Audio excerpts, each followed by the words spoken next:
What up, gang? It's your boy ZA back with another banger. Hey, look, today I really want to hone in and talk about the tools in your toolbox. S1, F1, F2, F3, F4, S1, BX, Backcross, RBX, all of these different things we've heard of and we keep hearing over and over again. They're all just tools in your toolbox. So today, we really break it down. Let's get straight into it. Get it!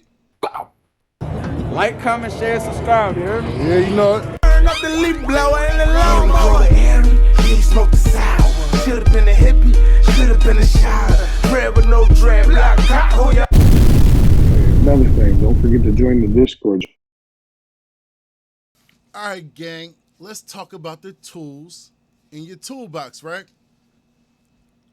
Imagine you received an entire set of tools to build a house. And you get this entire house, whatever you wanted, mansion, whatever kind of house you dreamed about, it's yours for free as long as you can use these tools that are included to build the house yourself. In most cases, especially those of us who've never built a house before, wouldn't really be too concerned about or too excited about receiving this set of tools, right? It wouldn't be like this huge come up because we're not familiar with the tools.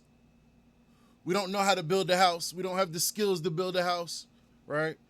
And we want to basically, the best way we can make use of these tools is pretty much selling them to get some money. Now, you can't hold that against the guy who never built a house before. He doesn't know how to build a house. Remember, we always talk about knowing. With knowing comes responsibility, right? So, I do always see some people get upset with the term pollen chucker. And I want to say, if the shoe doesn't fit, please don't wear it, right? It's about intention, right? Knowing and intention, right? So with knowing comes responsibility. And if you know these things, if you had this set of tools and you knew how to use them, it would be a responsibility for you to use them and build a house. I mean, I think it's safe to say that anybody who had the skills and experience and previously studied how to build a house, if they came up on a complete tool set for free, it would be like super for them, right? It'd be amazing. And those tools would be super valuable, right? If you knew how to use them properly. It's the same thing. S1s, F1s, F2s, F3s, F4s. Those are Mendel's laws to go straight down that narrow path of F1, F2, F3, F4, right?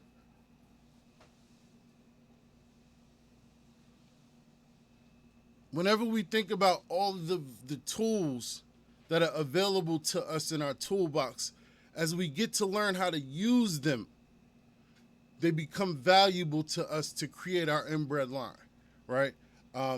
We wouldn't think about selling our F1s or F2s because the F1s express heterosis, a chance to locate. It's like a treasure hunt. Where that's probably one of your most vital pheno hunts is when you're looking through your F1s for hybrid vigor, and it's rare, right? Heterosis is not a guarantee. It depends. That's why it is good in the F1s to that first outcross to plant as many as possible, however many you can fit, because at that stage you have that rare phenomenon, what we know as heterosis and hybrid vigor, which if you can find that, woo, you're off to an amazing start, right? Especially if you're starting with two. Let's assume that we're starting with two good parents. two solid parents, no undesirable traits on either side. If we were to hunt through those F1s and locate just one specimen that was in a state of heterosis that expressed hybrid vigor, just one, it would be a phenomenal find, right?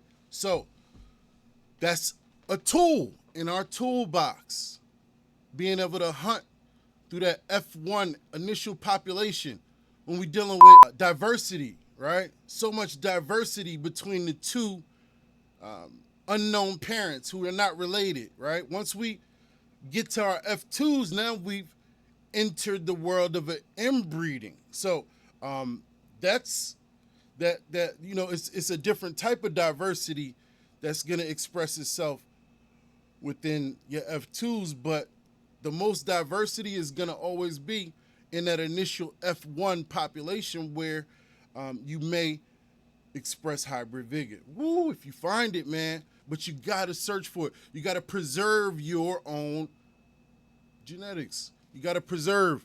And when you do that and you start to store all of these populations, these different populations, as you document and take note, they become valuable tools in your toolbox. Your F2s, now we can start our inbred line. We can start brother and sister, right? And when we do that, imagine brother and sister in a human world, right? We know, let's say brother, was you, right? You, handsome, tall, perfect, look, a blend of mom and dad, right? You got some of mom's traits, some of dad's traits, right? And then all of a sudden, mom and dad decide to do it again, and now they have sister, the second progeny, right? And just the same. Beautiful traits just like mom and dad, perfect, healthy, may even express what you may think could be hybrid vigor, right? But extremely athletic, healthy, all these good traits. Express to me what happens when brother and sister now decide to have an offspring together.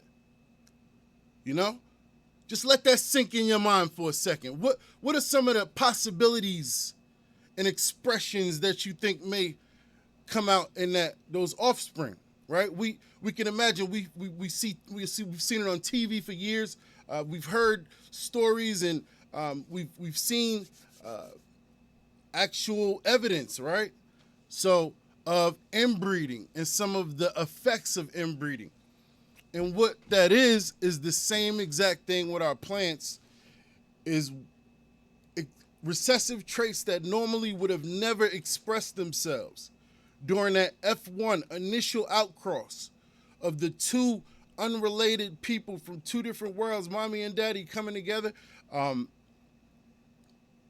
Those recessive traits would never come out in an F1 generation. We're only dealing with dominant traits during F1. Now, when we think about F2, we've now entered and opened up the gates, right, of recessive traits. Could be desirable, could be undesirable. But now we've opened up. So we're pulling traits from ancestry now. This is why ancestry is so important when we think in terms of an inbred line, because we're pulling traits from ancestry, and we do that through inbreeding, right? Those dominant traits may just be few and not what we're necessarily looking for, but when we inbreed, we start to expose recessives that would have never showed up in the forefront, right? Whether desirable or undesirable. So, important tool. You hunt through there, you see those F2s, something you'll never see anywhere else but F2. Just like hybrid vigor and heterosis, something you'll never see, only during F1s. So it's super important and a very valuable tool for you to hunt through when you're thinking of grabbing some traits that you would have never otherwise saw. And being able to now go down Mendel's through his laws of inheritance, go down that F1, F2, F3 to isolate and fix those particular traits that you may have found. Those special traits, you've now brought them out to the forefront and made them dominant, right? And that's the goal. That's why it's on. You can't sell that, right? You can't sell that. And you see exactly how I needed to go F1, F2, F3, F4 in order to fix those traits. And that's the reason why those populations are not sold as well. So when we think in terms of fixing and isolating, we will have what I call throwaway populations. And if you have a strong, stable line that you're working with, those throwaway populations will be nothing but desirable traits, but just may not fit the criteria of what you're working for within your inbred line. Could be structure, but nothing undesirable. So those are the ones you'll get to sell along the way, just like me. That's why dead ops, I have so many different populations just for dead ops alone, all documented, all tools within my toolbox. Different S1s, S2s, F3, S1s, F2s, F3, whatever.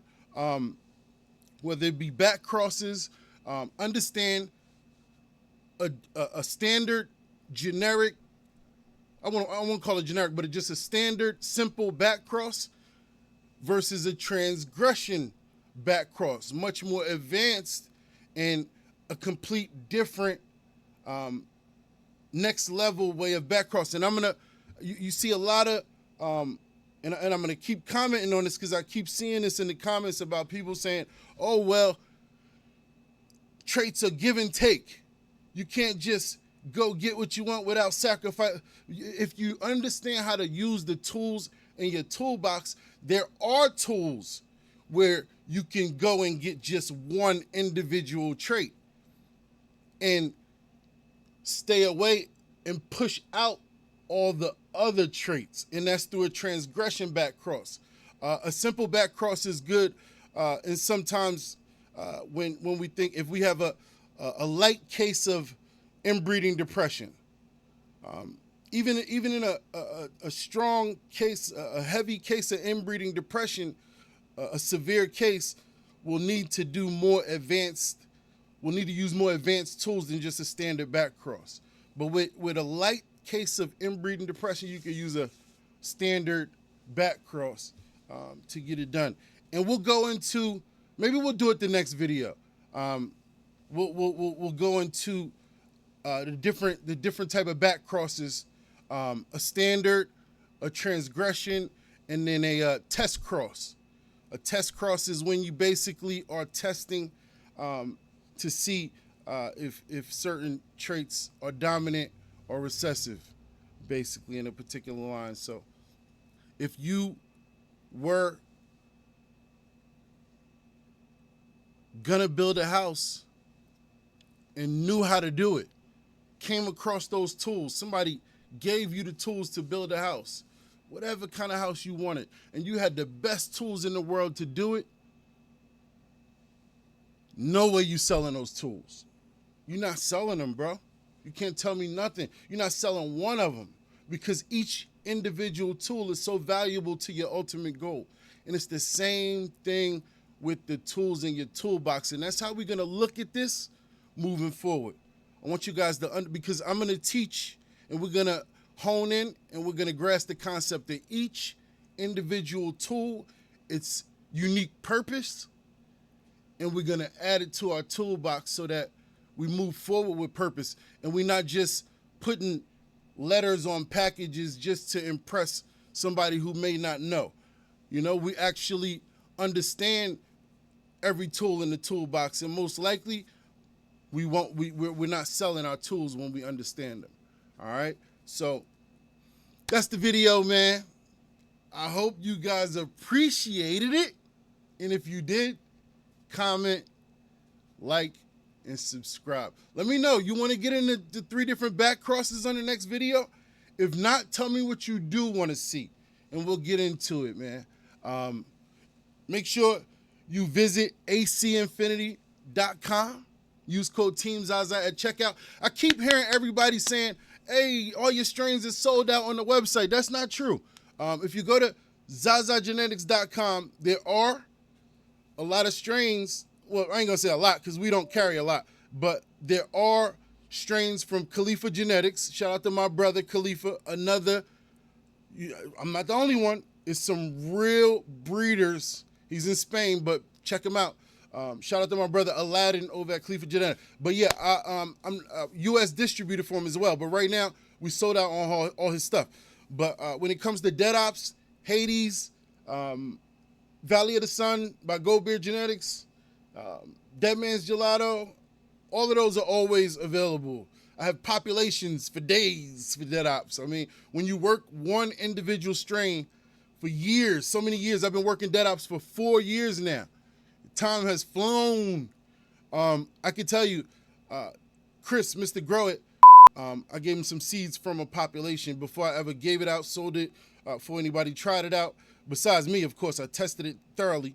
But he got an S1 population. Now, you guys know that's rare because Dead Ops only comes in regs. I haven't decided to release a FEM version yet, but because right now we want to build a strong foundation on education, and Dead Ops is a good tool to get you started. Listen, no undesirable traits. It's a good tool to start your breeding. Goldbeard Genetics created Valley of the Sun with white gushers, which he had been growing out for years. So he knew already there was no undesirable traits within that he got from a clone that he got from the dispensary that he had been growing out for years. And then he crossed it with my Dead Ops, and he created a banger. No undesirable traits. And that's the way you want your line to be. So start with something good. I recommend Dead Ops. That's why it's in reg form only right now. I want to give you guys, I want to encourage you to do this thing and do it along with me and do it right? Much love to the comments. I love y'all. I appreciate y'all. Shout out to Hunter, man, my dog, always showing love and support. I can't sit out here and name names, but if I do, you know, I'm gonna miss too many people, but I love y'all. I appreciate all of y'all who show the love, who show the support, who watch my videos. It means the world to me. Please subscribe if you haven't already subscribed. We're a new channel, and we're still growing, man. So check out ZazaGenetics.com. Get you some Dead Ops, get you some Hades, get you some Dead Man's Gelato. It's not sold out, but other than that, much love, gang. Until we meet again. It's giving my life the damn, it's easing my brain. I'm losing control, my body's in